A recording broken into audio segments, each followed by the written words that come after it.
8th class students, बेटे इतिहास का लैसन नंबर 10 भारत में ईस्ट इंडिया कंपनी की स्थापना इनकी जी है अज मैं तुहानू चौथी वीडियो जी है वो दे रहा हाँ। इस तो पहले जड़ियाँ 3 वीडियोज़ शेयर कीतियां ने उन्हों का time near about 45 to 50 minute बनता है। सो अज की भी जी वीडियो है वो भी लगभग 15 तो लैके 20 मिनट की होएगी, पर इन्ना है कि यह सारिया 4 वीडियोज़ जड़ियाँ ने जेकर तुसी देखोगे तो तुहानू यह लैसन जिहड़ा है बड़ी सरलता के नाल बड़े अच्छे ढंग के नाल लैसन जिहड़ा है इसका ज्ञान हो जाएगा। लैसन जेकर अगले असीं देखिए तो बड़ा इंपॉर्टेंट लैसन है, ठीक है। इहदे विच असीं सानू जो असीं स्टार्ट करते हैं फस्ट वीडियो वेखोगे तो जी गल मेन आती है सामने कि भारत दे विच वक्रे वक्रे यूरोपी देशों दियां जिहड़ियां कंपनीज हैगियां सी वो वपार करन आईयां। इन्हां विच डच भी हैगे सी, इन्हां च पुर्तगाली सन, इन्हां च फ्रेंच सन, इन्हां विच इंग्लैंड की ईस्ट इंडिया कंपनी सी। हुण उस तो बाद असीं अगे वधदे हैं कि चारों जिहड़े मुल्क चारों जिहड़ियां कंपनीज हैगियां ने वक्रे वक्रे यूरोपी मुल्क ने, इन्हां दियां भारत दे विच आपस विच की हुंदी है चुंजबाजी हुंदी है, इन्हां दियां लड़ाइयां हुंदियां ने, एक दूसरे नाल लड़ना शुरू करते हैं, ठीक है। सो 2 पावरां मेन बचदियां हन जिन्हां विचों एक जिहड़ी सीगी वो हो गई सीगी फ्रांस ते दूसरी हैगी सी इंग्लैंड, ठीक है। हुण फ्रांस ते इंग्लैंड जिहड़े ने यह 2 पावरां हैगियां सन। हिंदुस्तान दे विच जिहड़ियां मेन जिहड़ियां लड़ाइयां बड़ियां इंपॉर्टेंट होईयां जिहड़ियां असी पार्ट 2 या 3 दे विच कीतियां सीगियां वो सीगियां कर्नाटक दीयां लड़ाइयां, कर्नाटक दीयां लड़ाइयां, ठीक है। हुण कर्नाटक दीयां लड़ाइयां तो बाद सिट्टा की निकलिया कि यह फ्रांस जिहड़ा है ये लगभग इहदा पत्ता भी कट्टिया गया, ठीक है। इंडिया दे विच हुण बचिया कौन? इंग्लैंड। इंग्लैंड की ईस्ट इंडिया कंपनी जिहड़ी है इन्हें अपनी पकड़ मजबूत कर ली। सो 3 मुल्क जिहड़े ने वो असी आउट कर दिंदे आ, पुर्तगाल, डच भी गए, फ्रेंच भी गए, ठीक है, तो पुर्तगाली भी गए, रह गया इंग्लैंड की ईस्ट इंडिया कंपनी। हुण ईस्ट इंडिया कंपनी जिहड़ी है इत्थे 2 बड़ियां मेजर लड़ाइयां सानू वेखण नूं मिलदियां ने जिन्हां ने हिंदुस्तान की जिहड़ी इतिहासिक किस्मत जिहड़ी सी उहदे विच फेर बदल कीता। मतलब हिंदुस्तान दा जिहड़ा हिस्टरी सीगी वो टोटली इत्थे आके चेंज हुंदी है किहदे नाल? प्लासी की लड़ाई 1757 बक्सर की लड़ाई 1764 दे विच। हुण देखो कि प्लासी ते बक्सर दीयां जदों लड़ाइयां होईयां उस तो बाद उन्हां दा नतीजा की निकलिया। यह तुसीं मेरी वीडियो नंबर 3 जिहड़ी कि अज ही मैं सारे ग्रुप्स विच पाई है वो जरूर देखो, तुहानूं बड़े अच्छे तरीके नाल क्लीयर हो जाएगा कि गल असीं करना की चाहते हैं। हुण यह प्लासी ते बक्सर दीयां लड़ाइयां तो बाद नतीजा की निकलिया? नतीजा इहदे विच यह है कि टैक्स जिहड़ा है वो पावर जिहड़ी है टैक्स इकट्ठा करन दी जिहड़ी पावर है वो अंग्रेज़ां कोल चली जाती है, ठीक है। ईस्ट इंडिया कंपनी नूं परमिशन मिल गई कि वो परमिशन मिलनी की सी, उन्होंने खुद ही अनाउंस कर दिता कि भी टैक्स हुण असीं इकट्ठा करांगे, ठीक है ना। बंगाल, बिहार, उड़ीसा इन्हां दा टैक्स जिहड़ा है असीं इकट्ठा करांगे, ठीक है। हुण टैक्स यह इकट्ठा करनगे ते जिहड़े उत्थों दे नवाब ने या उत्थों दे जिहड़े राजे ने वो की करनगे? वो जी जिहड़ा उन्हां दा राज है उन्होंने वो चलाणगे, ये जिहड़े हाकम ने, ठीक है, वो राज प्रबंध चलाणगे। यह कितनी इंपॉर्टेंट गल है कि पैसा किहदे कोल जा रहा है? पैसा जा रहा है ईस्ट इंडिया कंपनी इंग्लैंड दे कोल। ईस्ट इंडिया कंपनी इंग्लैंड दे कोल जिहड़ा है वो पैसा जा रहा है तो सिरदर्द जिहड़ी है पूरे राज नूं संभालण दी जिन्ने भी ने उन्हां दी सिरदर्द किहदे कोल है? या नवाबां दे कोल या उत्थों दे जिहड़े हाकम सीगे उन्हां दे कोल। हुण इत्थे आके एक बड़ी इंपॉर्टेंट जी चीज़ सानूं वेखण नूं मिलदी आ। बंगाल ਉਹ वाली स्टेट सी सब तो पहले जिथे दोहरी शासन प्रणाली के दर्शन हुए सन। दोहरी शासन प्रणाली यह चीज़ समझ नहीं है जरा। दोहरी शासन प्रणाली का की मतलब होगा? इनका सेम यह मतलब होगा कि पावर अंग्रेज़ों की ही है, पावर अंग्रेज़ों की ही है, क्योंकि जिन्ना खजाना है सारा किस कोल जा रहा है, इंग्लैंड को, अंग्रेज़ों के कोल जा रहा है। जिन्नी टैक्स कलैक्शन हो रही है सारी ईस्ट इंडिया कंपनी को जा रही है, ठीक है। पर जनता के उत्ते जिहड़े राज करन डे ने वो कौन करन डे ने, जनता दे बंगाल दे ओही हाकम जिहड़े कि पहले उन्हां ते राज करते सीगे, ठीक है।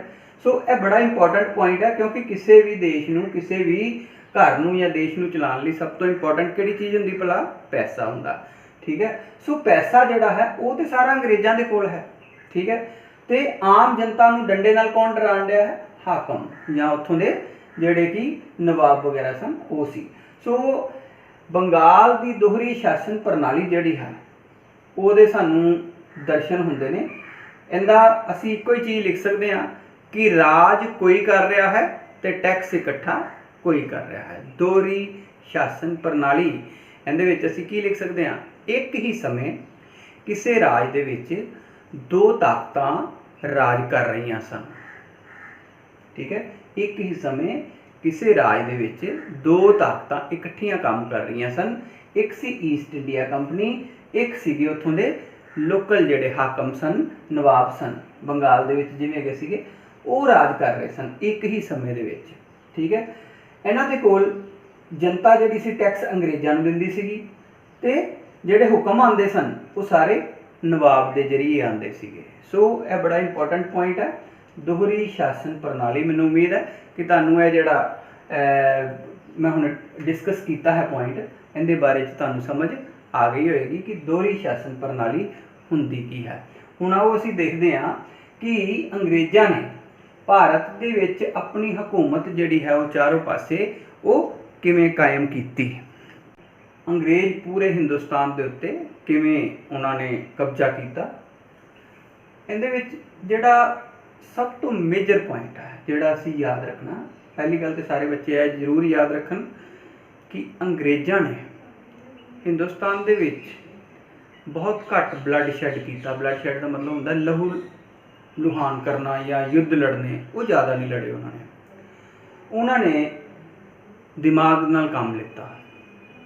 उन्होंने सब तो पहले देखा कि आ जिहड़ा मुल्क हिंदुस्तान है, मुगल साम्राज दे औरंगजेब की जदों डेथ हुई 1707 ईस्वी विच औरंगजेब की जदों डेथ हुई है, उस तो बाद जिहड़ा इंडिया सीगा वो फिर छोटियां छोटियां छोटियां छोटियां ताकतां जिहड़ियां सीगियां उन्होंने अपने सुतंत्र राज स्थापित करने शुरू कर दिते सन, ठीक है। मुगल साम्राज सिर्फ वेखण नूं रह गया सीगा एंड ते आके, बाकी सारे छोटे छोटे छोटे छोटे पार्ट्स जिहड़े सीगे हिंदुस्तान दे हो चुके सन। जिवें कि असीं वेखदे हां कि जदों मुल्क आज़ाद होया सीगा ते हिंदुस्तान जिहड़ा है वो 562 टुकड़ियां दे विच वंडिया होया सीगा। 562 देसी रियासतां सन, ठीक है। सो यह 562 या 565 जिन्ने भी सन, इन्हां नूं उन्होंने किवें कब्जे विच लिया कि उन्होंने 565 लड़ाइयां लड़ियां? नो, उन्होंने बहुत ही सीमित लड़ाइयां लड़ियां जिथे जरूरत पई। बाकी यह जिहड़ा असीं पॉइंट डिस्कस कर रहे हैं, लॉर्ड वेलजली बड़ा इंपॉर्टेंट व्यक्ति है ईस्ट इंडिया कंपनी का, वेरी इंपॉर्टेंट। असीं कहते हैं रॉबर्ट क्लाइव। रॉबर्ट क्लाइव ने हिंदुस्तान दे विच ईस्ट इंडिया कंपनी की नींह रखी, ठीक है। असीं उहनूं फाउंडर भी कहने हैं कि जिहड़ा ब्रिटिश एम्पायर है उसका फाउंडर जिहड़ा है वो रॉबर्ट क्लाइव है। पर यह बंदा बड़ा इंपॉर्टेंट है लॉर्ड वेलजली, ये बारे च याद रखना, क्योंकि इन्हें एक नीति अपनाई जिन्हों अंग्रेजी में सबसिडरी अलायंस कहते हैं तो पंजाबी में इनू असीं कहने सहायक संधि। हुण बेटे सहायक संधि नाल वो बहुत वड्डे जिहड़ा इंडिया सीगा उहदे उत्ते कब्जा कर लिता गया है सहायक संधि की मदद के नाल। हुण जिहड़ा भी अंग्रेज जदों पावरफुल होए प्लासी दी या बक्सर की लड़ाई तो बाद, उदों लॉर्ड वेलजली ने एक संधि जिहड़ी सीगी वो लैके आया जिन्हों असीं सहायक संधि कहने। वो की कहंदा सीगा कि जिहड़ा भी सहायक संधि दूसरा राजा जिहड़ा है कोई भी हिंदुस्तान का, जेकर वो सहायक संधि साडे नाल करना चाहता है तो आपां उहदे राज की रखिया करांगे, ठीक है। हुण रखिया देखो किवें कर रहे हैं। ਜੇਕਰ ਕੋਈ ਰਾਜਾ ਅੰਗਰੇਜ਼ਾਂ ਦੇ ਨਾਲ ਸਹਾਇਕ ਸੰਧੀ ਕਰਦਾ ਸੀ ਤੇ ਵਿਦੇਸ਼ੀ ਮਾਮਲੇ ਅੰਗਰੇਜ਼ੀ ਦੇਖਣਗੇ ਉਹਦੇ, ਯਾਨੀ ਕਿ ਉਹ ਰਾਜਾ ਦਰਬਾਰ ਦੇ ਵਿੱਚ ਬੈਠਾ, ਪਰ ਉਹਨੇ ਆਪਣੇ ਆਂਢ ਗੁਆਂਢ ਦੇ ਮੁਲਕਾਂ ਦੇ ਨਾਲ ਜੋ ਵੀ ਉਹਨੇ ਵਪਾਰ ਕਰਨਾ ਹੈ, ਜੋ ਵੀ ਉਹਨੇ ਕੋਈ ਉੱਥੇ ਸੰਧੀ ਕਰਨੀ ਹੈ, ਕੋਈ ਸਮਝੌਤਾ ਕਰਨਾ ਹੈ, ਠੀਕ ਹੈ, ਕੋਈ ਡਿਸਪਿਊਟ ਹੱਲ ਕਰਨਾ ਹੈ, ਰਾਜਾ ਨਹੀਂ ਕਰੇਗਾ। ਕੌਣ ਕਰਨਗੇ? ਅੰਗਰੇਜ਼ ਕਰਨਗੇ। ਯਾਨੀ ਕਿ ਜਿਹੜਾ ਵੀ ਇਸ ਸਹਾਇਕ ਸੰਧੀ ਨੂੰ ਰਾਜਾ ਮੰਨਦਾ ਸੀਗਾ, ਉਹਦੀ ਵਿਦੇਸ਼ ਨੀਤੀ ਜਿਹੜੀ ਆ ਉਹ ਸਾਰੀ ਅੰਗਰੇਜ਼ਾਂ ਕੋਲ ਆ ਜਾਂਦੀ ਸੀ ਕਿ ਉਹ ਹੀ ਦੇਖਣਗੇ ਵਿਦੇਸ਼ ਨੀਤੀ। ਸੈਕਿੰਡ, ਰਾਜੇ ਨੂੰ ਆਪਣੇ ਦਰਬਾਰ ਦੇ ਵਿੱਚ ਇੱਕ ਅੰਗਰੇਜ਼ ਰੈਜੀਮੈਂਟ ਰੱਖਣਾ ਪੈਂਦਾ ਸੀਗਾ। ਅੰਗਰੇਜ਼ ਰੈਜੀਮੈਂਟ, ਹੁਣ ਅੰਗਰੇਜ਼ ਰੈਜੀਮੈਂਟ ਜਿਹੜਾ ਸੀਗਾ ਉਹ ਜਿੱਥੇ ਰਾਜਾ ਤਖਤ ਤੇ ਬੈਠਾ ਉਹਦੇ ਨਾਲ ਹੀ ਕੁਰਸੀ ਦੇ ਉੱਤੇ ਅੰਗਰੇਜ਼ ਰੈਜੀਮੈਂਟ ਬੈਠਾ, ਯਾਨੀ ਕਿ ਜਿਹੜੇ ਵੀ ਰਾਜ ਨੇ ਇਸ ਸੰਧੀ ਨੂੰ ਮੰਨਿਆ ਹੈ ਉੱਥੇ ਉਹ ਜਿਹੜਾ ਰਾਜ ਹੈ ਉਸ ਦੇ ਦਰਬਾਰ ਦੇ ਵਿੱਚ ਜਾਂ ਉਸ ਦੀ ਸੰਸਦ ਦੇ ਵਿੱਚ ਜਿਹੜਾ ਇੱਕ ਵਿਅਕਤੀ ਅੰਗਰੇਜ਼ ਰੈਜੀਮੈਂਟ ਬੈਠਾ ਹੈ, ਇਹਦਾ ਮਤਲਬ ਕੀ ਹੈ ਕਿ ਉਹਦੀ ਪੈਨੀ ਨਜ਼ਰ ਹੈਗੀ ਹੈ ਕਿ ਇਹ ਰਾਜਾ ਤੇ ਉਹਦਾ ਮੰਤਰੀ ਮੰਡਲ ਕੀ ਕਰਨ ਡਏ ਨੇ। ਇਸ ਕਰਕੇ ਇੱਕ ਕਿਸਮ ਦਾ ਪੂਰੇ ਰਾਜ ਦਰਬਾਰ ਦੇ ਉੱਤੇ ਕੀ ਹੋ ਗਿਆ? ਅੰਗਰੇਜ਼ਾਂ ਦਾ ਕਬਜ਼ਾ ਹੋ ਗਿਆ। ਥਰਡ, ਅੰਗਰੇਜ਼ਾਂ ਨੇ ਕਿਹਾ ਕਿ ਕਿਸੇ ਵੀ ਮੁਲਕ ਦੇ ਨਾਲ ਨਾ ਤੇ ਤੁਸੀਂ ਲੜਾਈ ਕਰਨੀ ਹੈ, ਨਾ ਹੀ ਦੋਸਤੀ ਕਰਨੀ, ਸਾਨੂੰ ਪੁੱਛ ਕੇ ਹੀ ਕੰਮ ਕਰਨਾ ਜਿਹੜਾ ਕਰਨਾ ਹੈ, ਠੀਕ ਹੈ। ਜੇਕਰ ਕਿਸੇ ਦੇ ਨਾਲ ਦੋਸਤੀ ਕਰਨੀ ਹੈ ਸਾਡੇ ਨਾਲ ਪਹਿਲੇ ਗੱਲ ਕਰੋ, ਜੇਕਰ ਕਿਸੇ ਦੇ ਨਾਲ ਲੜਾਈ ਕਰਨੀ ਹੈ ਤਾਂ ਵੀ ਸਾਨੂੰ ਇਨਫੋਰਮ ਕਰਕੇ। ਇੱਕ ਗੱਲ ਸਾਫ਼ ਜ਼ਾਹਿਰ ਹੋ ਗਈ, ਉਹਨਾਂ ਨੇ ਕਿਹਾ ਕਿ no war without permission of East India company, ਕਿਸੇ ਦੇ ਵੀ ਨਾਲ ਤੁਸੀਂ ਲੜਾਈ ਨਹੀਂ ਕਰ ਸਕਦੇ ਜਿੰਨੀ ਦੇਰ ਤੱਕ ਈਸਟ ਇੰਡੀਆ ਕੰਪਨੀ ਤੁਹਾਨੂੰ ਨਹੀਂ ਕਹਿੰਦੀ ਕਿ ਹਾਂ ਹੁਣ ਅਸੀਂ ਲੜਨਾ ਹੈ, ਠੀਕ ਹੈ। ਸੀਗੀਆਂ ਛੋਟੀਆਂ ਉਹਨਾਂ ਨੇ ਸਹਾਇਕ ਸੰਧੀ ਜਦੋਂ ਅਪਣਾ ਲਈ। ਉਸ ਤੋਂ ਬਾਅਦ ਅੰਗਰੇਜ਼ਾਂ ਨੇ, ਇੰਨਾ ਸੌਖਾ ਕੰਮ ਨਹੀਂ ਸੀਗਾ ਕਿਉਂਕਿ ਕੁਝ ਬਹੁਤ ਵੱਡੇ ਮਗਰਮੱਛ ਵੀ ਹੈਗੇ ਸਨ ਹਿੰਦੁਸਤਾਨ ਦੇ ਵਿੱਚ, ਕੁਝ ਵੱਡੀਆਂ ਤਾਕਤਾਂ ਹੈਗੀਆਂ ਸਨ ਜਿਨ੍ਹਾਂ ਨੇ ਅੰਗਰੇਜ਼ਾਂ ਦੇ ਨਾਲ ਪੂਰੀ ਟੱਕਰ ਲਈ। ਤੇ ਇਹ ਟੱਕਰ ਜਿਹੜੀ ਹੈ ਸਭ ਤੋਂ ਪਹਿਲੇ ਅੰਗਰੇਜ਼ਾਂ ਦੇ ਨਾਲ ਜਿਹੜੀ ਬਹੁਤ ਜ਼ਬਰਦਸਤ ਟੱਕਰ ਲਈ ਉਹ ਸਾਨੂੰ ਮੈਸੂਰ ਦੀਆਂ ਲੜਾਈਆਂ ਵਿੱਚ ਨਜ਼ਰ ਆਉਂਦੀ ਹੈ। ਹੁਣ ਮੈਸੂਰ ਦੀਆਂ ਲੜਾਈਆਂ, ਮੈਸੂਰ ਰਾਜ ਦੀ ਜਿਹੜਾ ਸੁਤੰਤਰ ਰਾਜ ਸੀਗਾ ਉਹਦੀ ਸਥਾਪਨਾ ਹੈਦਰ ਅਲੀ ਨੇ ਕੀਤੀ ਸੀਗੀ, ਠੀਕ ਹੈ। ਅੰਗਰੇਜ਼ਾਂ ਦੀ ਉਹਨੇ ਜਿਹੜੀ ਕੋਈ ਵੀ ਸ਼ਰਤ ਜਿਹੜੀ ਸੀ ਉਹ ਮਨਜ਼ੂਰ ਨਹੀਂ ਸੀ ਕੀਤੀ। ਇਸ ਕਰਕੇ ਅੰਗਰੇਜ਼ਾਂ ਨੇ ਹੈਦਰ ਅਲੀ ਦੇ ਨਾਲ ਜਿਹੜੀਆਂ ਸੀਗੀਆਂ ਮੈਸੂਰ ਦੀ ਪਹਿਲੀ ਲੜਾਈ ਲੜੀ 1767 ਤੋਂ ਲੈ ਕੇ 1769 ਤੱਕ। ਇਹਦੇ ਵਿੱਚ ਅੰਗਰੇਜ਼ਾਂ ਨੂੰ ਕਾਫੀ ਜ਼ਬਰਦਸਤ ਜਿਹੜੀ ਸੀਗੀ ਉਹ ਨੁਕਸਾਨ ਉਠਾਉਣਾ ਪਿਆ। ਇਸ ਲੜਾਈ ਦੇ ਵਿੱਚ ਪਲੜਾ ਜਿਹੜਾ ਸੀਗਾ ਕਿਹਦਾ ਭਾਰੀ ਰਿਹਾ? ਹੈਦਰ ਅਲੀ ਦਾ ਪਲੜਾ ਜਿਹੜਾ ਸੀਗਾ ਭਾਰੀ ਰਿਹਾ। 2 ਸਾਲ ਤੱਕ ਲੜਾਈ ਲੱਗੀ ਹੈ। ਉਸ ਤੋਂ ਬਾਅਦ ਆਪਾਂ ਦੇਖਦੇ ਹਾਂ ਕਿ ਹੈਦਰ ਅਲੀ ਦੀ ਡੈਥ ਤੋਂ ਬਾਅਦ 1781 ਦੇ ਵਿੱਚ ਹੈਦਰ ਅਲੀ ਦੀ ਮੌਤ ਹੋ ਜਾਂਦੀ ਹੈ, ਹੈਦਰ ਅਲੀ ਮਰ ਜਾਂਦਾ ਹੈ। ਦੂਸਰੀ ਲੜਾਈ ਚੱਲਦੀ ਹੈ, ਮੈਸੂਰ ਦੀ ਦੂਸਰੀ ਲੜਾਈ 1780 ਵਿੱਚ ਸ਼ੁਰੂ ਹੋਈ। 1781 ਦੇ ਵਿੱਚ ਜਿਹੜਾ ਹੈਦਰ ਅਲੀ ਸੀਗਾ ਉਹਦੀ ਡੈਥ ਹੋ ਗਈ। ਉਹਦਾ ਮੁੰਡਾ ਜਿਹੜਾ ਸੀਗਾ ਅੱਗੋਂ, ਜਿਹਦਾ ਨਾਮ ਟੀਪੂ ਸੁਲਤਾਨ ਸੀਗਾ, ਉਹਨੇ ਉਹ ਲੜਾਈ ਜਿਹੜੀ ਸੀਗੀ ਉਹ ਜਾਰੀ ਰੱਖੀ। ਹੁਣ ਦੂਸਰਾ ਯੁੱਧ ਅਸੀਂ ਦੇਖਦੇ ਹਾਂ, ਅੰਗਰੇਜ਼ ਮਰਾਠਾ ਯੁੱਧ। ਹੁਣ ਅੰਗਰੇਜ਼ ਮਰਾਠੇ ਜਿਹੜੇ ਸੀਗੇ ਉਹ ਬਹੁਤ ਜ਼ਬਰਦਸਤ ਪਾਵਰ ਰਹੀ ਹਿੰਦੁਸਤਾਨ ਦੇ ਵਿੱਚ। ਇਹ ਮਰਾਠਿਆਂ ਨੂੰ, ਉਹਨਾਂ ਦੀ ਪਾਵਰ ਜਿਹੜੀ ਸੀਗੀ, ਉਹਨਾਂ ਨੂੰ ਦਬਾਉਣ ਵਾਸਤੇ ਜਾਂ ਉਹਨਾਂ ਨੂੰ ਖਤਮ ਕਰਨ ਵਾਸਤੇ ਅੰਗਰੇਜ਼ਾਂ ਨੂੰ ਬਹੁਤ ਲੰਬੀ ਲੜਾਈ ਲੜਨੀ ਪਈ। ਤੇ 1775 ਤੋਂ ਲੈ ਕੇ 1818 ਤੱਕ 2 ਲੜਾਈਆਂ ਹੋਈਆਂ ਮਰਾਠਿਆਂ ਦੇ ਨਾਲ ਅੰਗਰੇਜ਼ਾਂ ਦੀਆਂ। 1775 ਤੋਂ ਲੈ ਕੇ 1818 ਤੱਕ ਲਗਭਗ 43 ਸਾਲ 43 ਈਅਰਸ ਜਿਹੜੇ ਅੰਗਰੇਜ਼ ਸਨ ਉਹ ਮਰਾਠਿਆਂ ਦੇ ਨਾਲ ਲੜਦੇ ਰਹੇ। It was not N easy journey. ਫਿਰ ਆਪਾਂ ਵੇਖੀਏ ਕਿ ਗੋਰਖਿਆਂ ਦੇ ਨਾਲ, ਗੋਰਖੇ ਵੀ ਪਾਵਰਫੁਲ ਹੈਗੇ ਸਨ ਸਰਹੱਦੀ ਇਲਾਕਿਆਂ ਵਿੱਚ। ਅੰਗਰੇਜ਼ ਗੋਰਖਾ ਯੁੱਧ ਇਹ ਚੱਲਿਆ 2 ਸਾਲ। ਸੋ ਇਹਦੇ ਵਿੱਚ ਅਸੀਂ ਮਹਿਸੂਸ ਕੀ ਕਰ ਰਹੇ ਹਾਂ ਕਿ ਅੰਗਰੇਜ਼ਾਂ ਨੇ ਜਦੋਂ ਵੱਡੇ ਵੱਡੇ ਜਿਹੜੇ ਤਾਕਤਵਰ ਜਿਹੜੀਆਂ ਸ਼ਕਤੀਆਂ ਸੀ ਹਿੰਦੁਸਤਾਨ ਦੇ ਵਿੱਚ, ਉਹ ਉਹਨਾਂ ਕੋਲੋਂ ਇੰਨੀ ਆਸਾਨੀ ਨਾਲ ਦਬਾਈਆਂ ਨਹੀਂ ਸੀ ਗਈਆਂ।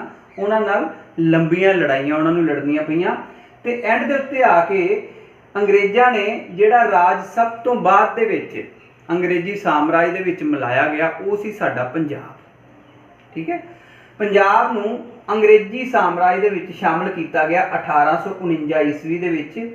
ਅੰਗਰੇਜ਼ਾਂ ਦੀਆਂ ਸਿੱਖਾਂ ਦੇ ਨਾਲ ਦੋ ਲੜਾਈਆਂ ਹੋਈਆਂ, ਜਿਨ੍ਹਾਂ ਨੂੰ ਅਸੀਂ ਫਸਟ ਐਂਗਲੋ ਸਿੱਖ ਵਾਰ ਤੇ ਸੈਕਿੰਡ ਐਂਗਲੋ ਸਿੱਖ ਵਾਰ ਕਹਿੰਦੇ ਆ। ਪਹਿਲਾ ਅੰਗਰੇਜ਼ ਸਿੱਖ ਯੁੱਧ 1845, ਦੂਸਰਾ ਅੰਗਰੇਜ਼ ਸਿੱਖ ਯੁੱਧ ਜਿਹੜਾ ਹੈ ਉਹ 1849 ਵਿੱਚ। ਸੋ ਇਹ ਦੋਨੋਂ 1849 ਦੇ ਵਿੱਚ ਜਿਹੜਾ ਹੈ ਇੱਕ ਬੜਾ ਇੰਪੋਰਟੈਂਟ, ਜਿਵੇਂ ਲਾਰਡ ਵੈਲਜ਼ਲੀ ਸੀਗਾ ਉਵੇਂ ਇੱਕ ਇੰਪੋਰਟੈਂਟ ਵਿਅਕਤੀ ਹੈ ਜਿਹਨੇ ਕਿ ਅੰਗਰੇਜ਼ੀ ਸਾਮਰਾਜ ਨੂੰ ਵਿਸਤਾਰ, ਉਹਦਾ ਜਿਹੜਾ ਵਿਸਤਾਰ ਹੈ ਉਹਨੂੰ ਵਧਾਉਣ ਵਿੱਚ ਬਹੁਤ ਵੱਡਾ ਰੋਲ ਪਲੇ ਕੀਤਾ। ਉਹ ਸੀਗਾ ਲਾਰਡ ਡਲਹੌਜ਼ੀ, ਜਿਹੜਾ ਕਿ 1848 ਤੋਂ ਲੈ ਕੇ 1856 ਈਸਵੀ ਤੱਕ ਹਿੰਦੁਸਤਾਨ ਦੇ ਵਿੱਚ ਉਹ ਲਾਰਡ ਦੇ ਅਹੁਦੇ ਤੇ ਜਿਹੜਾ ਸੀਗਾ ਉਹ ਰਿਹਾ। ਲਾਰਡ ਡਲਹੌਜ਼ੀ ਨੇ ਇੱਕ ਨੀਤੀ ਅਪਣਾਈ ਜਿਹੜੀ ਸੀਗੀ ਲੈਪਸ ਦੀ ਨੀਤੀ। ਠੀਕ ਹੈ, ਅੰਗਰੇਜ਼ ਸਿੱਖ ਦੂਸਰਾ ਯੁੱਧ ਜਿਹੜਾ ਹੈ ਉਹ ਲਾਰਡ ਡਲਹੌਜ਼ੀ ਦੇ ਅੰਡਰ ਹੀ ਲੜਿਆ ਗਿਆ ਸੀਗਾ ਤੇ ਲਾਰਡ ਡਲਹੌਜ਼ੀ ਨੇ ਪੰਜਾਬ ਨੂੰ ਅੰਗਰੇਜ਼ੀ ਸਾਮਰਾਜ ਦੇ ਵਿੱਚ 1849 ਵਿੱਚ ਮਿਲਾ ਲਿਆ ਸੀਗਾ। ਹੁਣ ਆਪਾਂ ਵੇਖੀਏ ਕਿ ਅੰਗਰੇਜ਼ ਸਿੱਖ ਯੁੱਧ ਜਿਹੜਾ ਹੈ ਸੈਕਿੰਡ, ਉਸ ਤੋਂ ਬਾਅਦ ਲਾਰਡ ਡਲਹੌਜ਼ੀ ਜਿਹੜਾ ਹੈ ਉਹ ਇੱਕ ਨੀਤੀ ਲੈ ਕੇ ਆਉਂਦਾ ਜਿਹਨੂੰ ਆਪਾਂ ਲੈਪਸ ਦੀ ਨੀਤੀ ਕਹਿੰਦੇ ਹਾਂ। ਹੁਣ ਇਹ ਜਿਹੜਾ ਲੈਪ ਇੱਕ ਵਰਡ ਹੈ ਅੰਗਰੇਜ਼ੀ ਦਾ ਜਿਹਦਾ ਮਤਲਬ ਹੁੰਦਾ ਹੈ ਗੋਦ ਲੈਣਾ। ਠੀਕ ਹੈ, ਇਹ ਲੈਪਸ ਦੀ ਨੀਤੀ ਲੈ ਕੇ ਆਇਆ। ਹੁਣ ਇਹ ਲੈਪਸ ਦੀ ਨੀਤੀ ਕੀ ਹੈਗੀ ਸੀਗੀ? ਇਹਦੇ ਵਿੱਚ ਹੈਗਾ ਸੀਗਾ ਕਿ ਜੇਕਰ ਕੋਈ ਭਾਰਤੀ ਰਾਜਾ ਬਿਨਾਂ ਪੁੱਤਰ ਤੋਂ ਮਰ ਜਾਂਦਾ ਹੈ, ਜੇਕਰ ਉਹਦੀ ਡੈਥ ਹੋ ਜਾਂਦੀ ਹੈ, ਉਹਦੇ ਘਰ ਕੋਈ ਮੁੰਡਾ ਨਹੀਂ ਹੈਗਾ, ਤੇ ਉਹਦਾ ਰਾਜ ਬਿਨਾਂ ਕਿਸੇ ਦਖਲਅੰਦਾਜ਼ੀ ਤੋਂ, ਬਿਨਾਂ ਕਿਸੇ ਲੜਾਈ ਤੋਂ, ਬਿਨਾਂ ਕੋਈ ਗੱਲ ਸੁਣਿਆ ਅੰਗਰੇਜ਼ੀ ਸਾਮਰਾਜ ਦੇ ਵਿੱਚ ਉਹਨੂੰ ਸ਼ਾਮਲ ਕਰ ਲਿਆ ਜਾਏਗਾ। ਸਪੋਜ਼ ਕਿਸੇ ਰਾਜੇ ਦਾ, ਕੋਈ ਰਾਜਾ ਹੈ ਛੋਟੀ ਮੋਟੀ ਰਿਆਸਤ ਦਾ, ਜੇਕਰ ਉਹ ਮਰ ਜਾਂਦਾ ਹੈ ਤੇ ਉਹਦਾ ਮੁੰਡਾ ਜੇਕਰ ਨਹੀਂ ਹੈਗਾ ਤੇ ਉਹਦਾ ਰਾਜ ਜਿਹੜਾ ਹੈ ਉਹ ਅੰਗਰੇਜ਼ੀ ਸਾਮਰਾਜ ਦੇ ਵਿੱਚ ਸ਼ਾਮਲ ਕਰ ਲਿਆ ਜਾਊਗਾ। ਇਹਨੂੰ ਲੈਪਸ ਦੀ ਨੀਤੀ ਕਿਹਾ ਜਾਂਦਾ। ਤੇ ਉਹਨੇ ਕਿਹਾ ਕਿ ਗੋਦ ਲੈਣ ਦੀ ਆਗਿਆ ਜਿਹੜੀ ਹੈ ਉਹ ਨਹੀਂ ਦਿੱਤੀ ਜਾਏਗੀ ਕਿਸੇ ਰਾਜੇ ਦੇ ਘਰ, ਜੇਕਰ ਮੁੰਡਾ ਨਹੀਂ ਹੈਗਾ ਤੇ ਇਹ ਨਹੀਂ ਹੈਗਾ ਕਿ ਉਹ ਗੋਦ ਲੈ ਲਵੇ। ਇਹਨੂੰ ਆਪਾਂ ਲੈਪਸ ਦੀ ਨੀਤੀ ਕਹਿੰਦੇ ਹਾਂ ਕਿ ਗੋਦ ਲਏ ਪੁੱਤਰ ਨੂੰ ਸਵੀਕਾਰ ਨਹੀਂ ਕੀਤਾ ਜਾਏਗਾ। ਸੋ ਇਹ ਲੈਪਸ ਦੀ ਨੀਤੀ ਦੇ ਵਿੱਚ ਜਿਹੜਾ ਹੈ ਆਪਾਂ ਵੇਖਦੇ ਹਾਂ ਝਾਂਸੀ ਦੀ ਰਾਣੀ ਜਿਹੜੀ ਲੜੀ ਹੈ ਉਹ ਲੈਪਸ ਦੀ ਨੀਤੀ ਦੇ ਕਰਕੇ ਇਹ ਯੁੱਧ ਜਿਹੜਾ ਹੈ ਝਾਂਸੀ ਦੇ ਨਾਲ ਹੁੰਦਾ ਹੈ। ਫਿਰ ਆਪਾਂ ਵੇਖਦੇ ਹਾਂ ਕਿ ਇੱਕ ਸਟੇਟ ਸੀਗੀ 17, ਉਹਦੇ ਨਾਲ ਵੀ ਇਹਨਾਂ ਦਾ ਹੋਇਆ ਬਗੌਟ। ਠੀਕ ਹੈ, ਇਹ ਸਾਰੇ ਬਹੁਤ ਸਾਰੇ ਰਾਜ ਜਿਹੜੇ ਸੀਗੇ, ਜਿਹੜੇ ਰਾਜਿਆਂ ਦੇ ਘਰ ਮੁੰਡੇ ਨਹੀਂ ਸੀ ਹੈਗੇ, ਉਹਨਾਂ ਨੂੰ ਪੁੱਤਰ ਗੋਦ ਲੈਣ ਦੀ ਆਗਿਆ ਨਹੀਂ ਦਿੱਤੀ ਗਈ ਤੇ ਉਹ ਰਾਜ ਜਿਹੜੇ ਸੀਗੇ ਸਾਰੇ ਦੇ ਸਾਰੇ ਅੰਗਰੇਜ਼ੀ ਸਾਮਰਾਜ ਦੇ ਵਿੱਚ ਸ਼ਾਮਲ ਕਰ ਲਏ ਗਏ। ਬੇਟੇ ਅੱਜ ਦੇ ਲੈਸਨ ਸੰਬੰਧੀ ਜੋ ਜ਼ਰੂਰੀ ਨੋਟਸ ਹੈਗੇ ਨੇ, ਅੰਡਰਲਾਈਨਸ ਨੇ, ਇਹਨਾਂ ਨੂੰ ਨੋਟ ਕਰ ਲਿਆ ਜਾਵੇ। ਕੋਸ਼ਿਸ਼ ਕਰੋ ਕਿ ਆਪਣੇ ਆਪ ਅੱਛੇ ਕੁਐਸਚਨਸ ਜਿਹੜੇ ਨੇ ਉਹ ਤੁਸੀਂ ਕ੍ਰੀਏਟ ਕਰੋ, ਅੰਡਰਸਟੈਂਡ ਕਰੋ ਤੇ ਆਪਣੀਆਂ ਕਾਪੀਆਂ ਜਿਹੜੀਆਂ ਨੇ ਉਹਨਾਂ 'ਤੇ ਪ੍ਰੋਪਰਲੀ ਇਹ ਸਾਰਾ ਦਾ ਸਾਰਾ ਕੰਮ ਨੋਟ ਕੀਤਾ ਜਾਵੇ।